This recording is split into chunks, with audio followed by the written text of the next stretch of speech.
This is the couch stretch. So the couch stretch is a challenging movement that it usually takes people a while to get good at.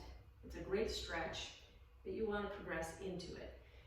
At a fairly advanced level, you'll be able to get your foot on the wall with your knee fairly close to the wall and in an upright position.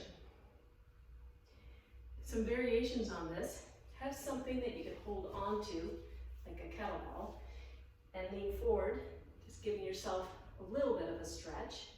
Sometimes you might even have to be on the floor. The key points is you want your front leg to be bent, 90-degree angle with your heel flat on the floor, and then your back leg to be as close as you can. That said, you might have to come out a bit, and that decreases the stretch, but that might be all you can handle at this point.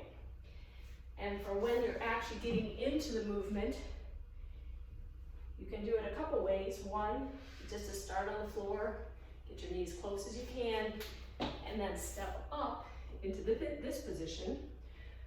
Or, the way I tend to get into it is I stand where I know my foot's going to end up, go into my hands on the floor, and then just drop down to this position.